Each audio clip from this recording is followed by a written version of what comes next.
അസ്സലാമു അലൈക്കും വറഹ്മത്തുള്ളാഹി വബറകാതുഹു. മുഅ്മിനീങ്ങളെ, മനുഷ്യന്മാർ ദുനിയാവിനെ ഉപയോഗിക്കുന്നത് 4 രീതിയിലാണ്. ഇന്നമദ്ദുന്യ ലിഅർബഅത്തി നഫരിൻ. അതിൽ ഒന്നാമത്തത് അബ്ദുൻ റസഖഹുല്ലാഹു മാലൻ വ ഇൽമൻ ഫഹുവ യത്തഖി ഹാദാ ബിഅഫ്ളലിൽ മനാസിൽ. അതിൽ ഒരു അടിമ അല്ലാഹു മുതൽ നൽകി, ഇൽമു നൽകി. അവൻ അള്ളാഹു നൽകിയത് ഈ 2 കാര്യങ്ങളും അള്ളാഹുവിൻ്റെ പൊരുത്തത്തിനു വേണ്ടി ഉപയോഗിച്ചു. അള്ളാഹുവിൻ്റെ അടുക്കലുള്ള സ്ഥാനത്തിനു വേണ്ടി അള്ളാഹുവിൻ്റെ തൃപ്തി കിട്ടണമെന്ന് ആഗ്രഹിച്ച് ആ ഇൽമിനെ ഒന്നും കൂടി ശരിയായി പഠിക്കുകയും ജനങ്ങളിലേക്ക് എത്തിക്കുന്ന സമയത്തെല്ലാം അള്ളാഹുവിൻ്റെ പൊരുത്തം ആഗ്രഹിക്കുകയും അതുപോലെ തന്നെ നല്ല മുതലും അള്ളാഹു നൽകിയതിൻ്റെ പേരിൽ അള്ളാഹു ആ മുതലുകളെല്ലാം അള്ളാഹു പൊരുത്തപ്പെടുന്ന രീതിയിൽ പാവപ്പെട്ടവൻക്ക് നൽകുകയും സ്വതക്ക നൽകുകയും സക്കാത്തുകൾ കൊടുക്കുകയും ഇങ്ങനെ അതിൻ്റെ എന്തെല്ലാം അള്ളാഹു ഒരു പണമുള്ളവനോട് കൽപ്പിച്ചിട്ടുണ്ടോ ആ കാര്യങ്ങളൊക്കെയും അവൻ ചെയ്തു.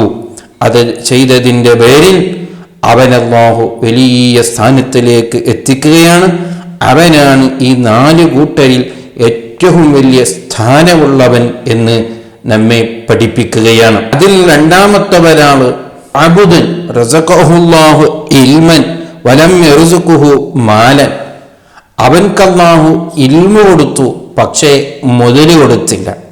എന്നാലും ഫഹുവ സാദിഖുന്നിയ, നല്ല നീയത്തുള്ള ആളാണ്.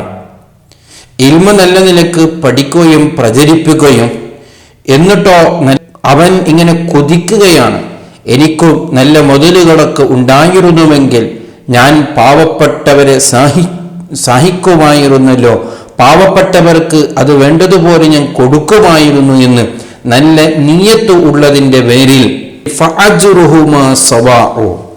ഇദ്ദേഹം ഒന്നാമത്തെ പറഞ്ഞ ആളും ഇവ 2 ആളും ഒരുപോലെയാണ് അള്ളാഹുവിൻ്റെ അടുക്കൽ കൂലി കിട്ടുക.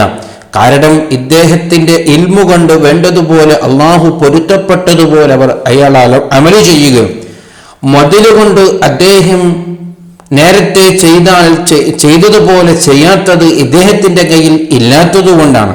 പക്ഷെ ഇയാൾക്ക് വലിയ താല്പര്യമായിരുന്നു, നല്ല നിയത്തായിരുന്നു, ഞാനങ്ങനെ കൊടുക്കുമായിരുന്നു, ഈ പാവപ്പെട്ടവൻക്ക് സഹിക്കുമായിരുന്നു എന്നുള്ള ചിന്തതിൻ്റെ മേൽ, എന്നുള്ള ആ നിയത്തുള്ളതിൻ്റെ പേരിൽ ഒന്നാമത്തെ ആൾക്ക് ഏത് സ്ഥാനമാണോ അതേ സ്ഥാനം അല്ലാഹു സുബ്ഹാനഹു വ തആല ഇദ്ദേഹത്തിനും നൽകുകയാണ്. മൂന്നാമത്തെ ഒരാള് അബ്ദുൻ റസഖഹുല്ലാഹു മാലൻ വലം യർസുഖുഹു ഇൽമൻ.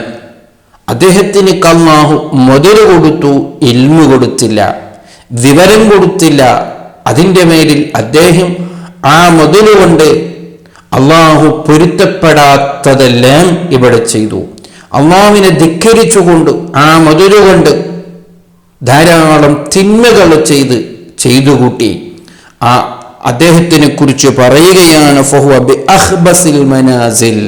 അദ്ദേഹമാണ് ഈ 4 ആൾക്കാരിൽ ഏറ്റവും അള്ളാഹുവിൻ്റെ അടുക്കൽ സ്ഥാനം കുറഞ്ഞവൻ, അള്ളാഹുവിൻ ഏറ്റവും ദേഷ്യപ്പെടുന്ന ആളും ഇദ്ദേഹമാണെന്ന് പറയപ്പെടുകയാണ്. നാലാമത്തെ ഒരാൾ അബ്ദുൻ, അദ്ദേഹത്തിന് അല്ലാഹു സുബ്ഹാനഹു വ തആല യർസുഖുഹു മാലൻ വലാ ഇൽമ. അദ്ദേഹത്തിന് മുതലും കൊടുത്തില്ല, അല്ലാഹു ഇൽമും കൊടുത്തില്ല. പക്ഷേ അദ്ദേഹം ഇങ്ങനെ കൊതിക്കുകയാണ്, എനിക്ക് പണമുണ്ടായിരുന്നെങ്കിലോ. എന്തിനാണ്? അമല് ചെയ്യാൻ വേണ്ടിയല്ല, പണം കൊണ്ട് ആ നേരത്തെ പറയപ്പെട്ട ആള് ചെയ്യുന്ന ആ ഹറാമിയത്തുകളൊക്കെയും ഇയാൾ കൊതിക്കുകയാണ്. എനിക്ക് പണമുണ്ടായിരുന്നെങ്കിൽ ആ ഹറാമിയത്ത് ചെയ്യാമായിരുന്നല്ലോ, ഈ ഹറാമിയത്ത് ചെയ്യാമായിരുന്നല്ലോ എന്ന് ഇയാൾ കൊതിക്കുകയാണ്. പക്ഷെ ഇയാളെ കൊണ്ട് ചെയ്യാൻ കഴിയില്ല, പണമില്ലാത്തത് കൊണ്ട്. അദ്ദേഹത്തിനെ കുറിച്ച് പറയാണ്, വവിസ്റുഹുമാ സവാഇ. നേരത്തെ പറഞ്ഞ അദ്ദേഹത്തിൻ്റെ കുറ്റവും ഇദ്ദേഹത്തിൻ്റെ കുറ്റവും ഒരുപോലെയാണ്. ഇദ്ദേഹം ഹറാമിയത്ത് ചെയ്യാത്തത് എന്തുകൊണ്ടാണ്? ഇദ്ദേഹത്തിൻ്റെ കയ്യിൽ പണമില്ലാത്തത് കൊണ്ട്. പക്ഷേ ഇദ്ദേഹത്തിൻ്റെ നീയത്തും അങ്ങനെയാണ്. ഇവിടെയാണ് നമ്മൾ മനസ്സിലാക്കേണ്ടത്, ഈ 4 കൂട്ടരിൽ നമ്മളാരാണ്?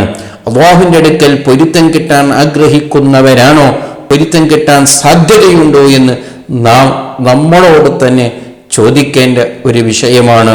ഒരിക്കലും നമ്മുടെ പണം കൊണ്ടോ നമ്മുടെ ഇൽമു കൊണ്ടോ അള്ളാഹുവിലേക്ക് എത്തിപ്പെടുന്നതിന് പകരം അള്ളാഹുവിന് ദേഷ്യം കിട്ടാൻ കാരണമാകുന്നൊരവസ്ഥയിലേക്ക് നാം ഒരിക്കലും എത്തിപ്പെടരുത്. അള്ളാഹു നമ്മെ കാത്തുരക്ഷിക്കുമാറാവട്ടെ. അസ്സലാമു അലൈക്കും വറഹ്മത്തുള്ളാഹി വബറകാതുഹു.